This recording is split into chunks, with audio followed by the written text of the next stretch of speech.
Shalom, selamat pagi saudaraku yang terkasih. Sebelum kita disapa oleh firman Tuhan pada pagi hari ini, kita terlebih dahulu berdoa. Segala puji dan hormat kami panjatkan kepada Bapa di sorga, atas segala karunia dan hari yang baru, nafas kehidupan yang Kau berikan kepada kami. Sebentar lagi Tuhan, kami akan mendengar sapaan Tuhan melalui firman-Mu. Berfirmanlah ya Tuhan, karena kami telah siap untuk mendengarkannya. Amin. Nats renungan untuk kita pada ibadah pagi ini, Sabtu 28 November 2020, tertulis dalam kitab Ibrani pasal yang ke-10 ayat yang ke-27. Demikian bunyinya. Tetapi yang ada ialah kematian yang mengerikan akan penghakiman dan api yang dahsyat yang akan menghanguskan semua orang durhaka. Untuk memahami nats ini lebih mudah, ada baiknya kita baca ayat sebelumnya, itu ayat yang ke-26 yang berbunyi. Sebab jika kita sengaja berbuat dosa sesudah memperoleh pengetahuan tentang kebenaran, maka tidak ada lagi korban untuk menghapus dosa itu. Tetapi yang ada ialah kematian yang mengerikan akan penghakiman dan api yang dahsyat yang akan menghanguskan semua orang durhaka. Saudara-saudaraku yang dikasihi oleh Tuhan kita Yesus Kristus, tema dari nats ini adalah hukuman yang dahsyat akan menghanguskan orang durhaka.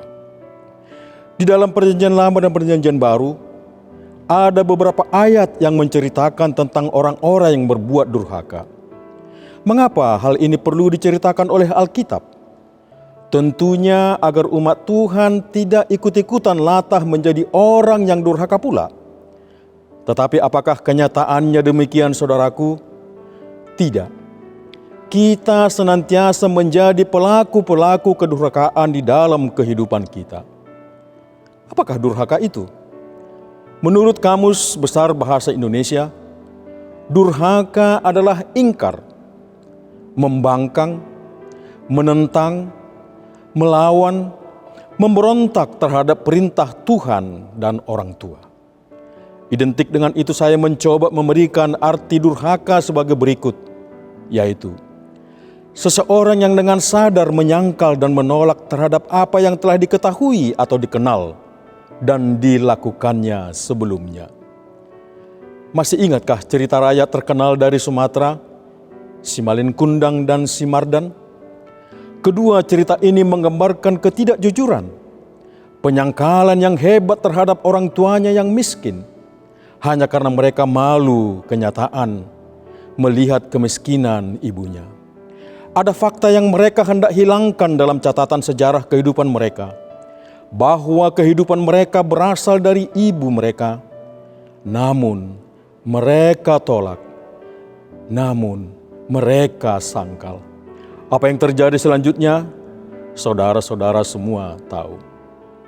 Alkitab di dalam catatannya banyak menggambarkan perilaku durhaka ini yang dilakukan oleh umat Tuhan kepada Tuhan Allah. Aturan-aturan dan hukum yang dibuat oleh Allah, yang tujuannya untuk mengatur kehidupan sesama manusia dan kepada Allah, tidak dihiraukan. Belum seumur jagung manusia itu diciptakan, mereka langsung memberontak dan jatuh ke dalam lumpur dosa. Tidak orang tuanya, anaknya juga ikut-ikutan. Kain ternyata tidak takut kepada Allah. Dia membunuh adiknya Habel. Umat Israel yang bersuka cita keluar dari perbudakan Mesir langsung berkhianat dengan membuat patung lembu sebagai Allah mereka. Anak-anak Yakub membuang dan menjual adik mereka Yosef hanya karena iri. Bahkan Daud, raja yang terkenal, mencemari dirinya dengan berbuat dosa. Hosea dengan gamblang telah menggambarkan kedurhakaan orang Israel ini dalam Hosea pasal yang ke-5. Menyembah berhala, tidak setia, tidak patuh dan angkuh. Lalu Allah yang pencemburu itu marah dan meninggalkan mereka. Bagaimana dengan kondisi kita saat ini? Nabi Mika telah menuliskannya dengan jelas juga dalam Mika pasal yang ke-7 ayat yang ke-6. Bahwa anak laki-laki akan menghina ayahnya, anak perempuan melawan ibunya, menantu melawan ibu mertuanya, dan musuh orang ialah seisi rumahnya. Kita banyak mengalami situasi seperti ini. Demikian juga Matius di dalam Perjanjian Baru telah mengingatkan dalam Matius pasal yang ke-10 ayat yang ke-21. Orang akan menyerahkan saudaranya untuk dibunuh. Demikian juga seorang ayah akan anaknya.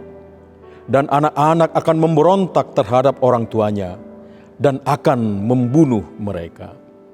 Saudara-saudaraku yang dikasihi oleh Tuhan kita Yesus Kristus, kita yang notabene adalah orang-orang yang telah mempercayai Yesus sebagai penebus dosa kita, yang telah mendamaikan kita dengan Allah. Apakah kita juga ikut-ikutan durhaka? Akankah kita tetap menjadi orang yang senantiasa melanggar perintah Tuhan, tetap berbuat dosa walaupun kita telah mengetahui bahwa Yesuslah jalan, kebenaran, dan hidup itu? Yesus yang rela mati karena kedurhakaan kita, sebenarnya telah memberi password kepada kita untuk memasuki kehidupan yang kekal, yaitu senantiasa harus mengasihi Tuhan Allah. Markus di dalam pasal yang ke-12 ayat 30 sampai dengan 31 mengatakan, "Kasihilah Tuhan Allahmu dengan segenap hatimu, dan dengan segenap jiwamu, dan dengan segenap akal budimu, dan dengan segenap kekuatanmu. Kasihilah sesamamu manusia seperti dirimu sendiri." Mudah ternyata mengatakannya, tetapi sulit melakukannya. Bagaimanakah caranya agar titah Tuhan tersebut dapat kita jalankan dalam kehidupan sehari-hari? Mudah. Caranya adalah dengan percaya. Percaya dengan teguh bahwa firman Tuhan mampu membuat kita dapat memisahkan mana hal-hal yang berkenan dan tidak berkenan kepadanya. Dan selanjutnya, kepercayaan yang teguh dapat mendorong dan menghantarkan kita untuk tunduk dan setia menjalankan firman Tuhan. Adakah upah bagi orang yang menjalankan firman Tuhan? Oh, tentu ada.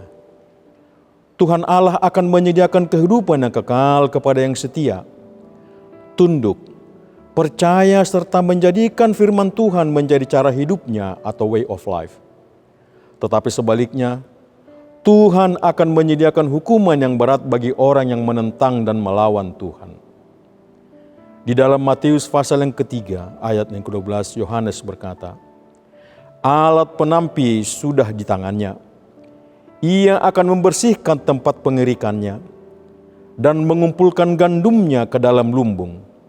Tetapi demu jerami itu akan dibakarnya dalam api yang tidak terpadamkan."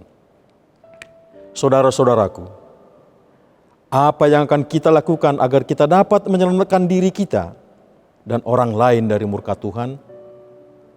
Marilah menjadi pelaku-pelaku firman.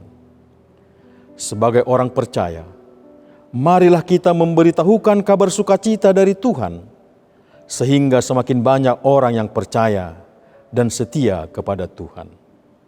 Sebagai orang percaya, maka tingkah laku, sikap, perbuatan, dan ucapan kita menunjukkan siapa kita. Amin. Mari kita berdoa. Terima kasih Tuhan atas kesempatan yang Kau berikan kepada kami pagi hari ini. Kami telah bersekutu denganmu. Kami telah mendengarkan firman-Mu Tuhan.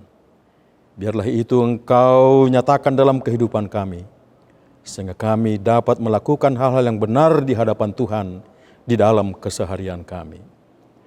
Pada hari ini Tuhan, kami khusus berdoa kepada Tuhan untuk acara yang akan kami lakukan pada hari ini, yaitu rapat huria.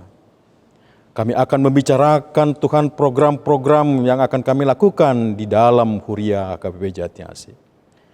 Hadirlah Tuhan, agar kami dapat melakukannya dengan damai, agar kami dapat melakukannya sesuai dengan kehendak Tuhan dari awal hingga akhir.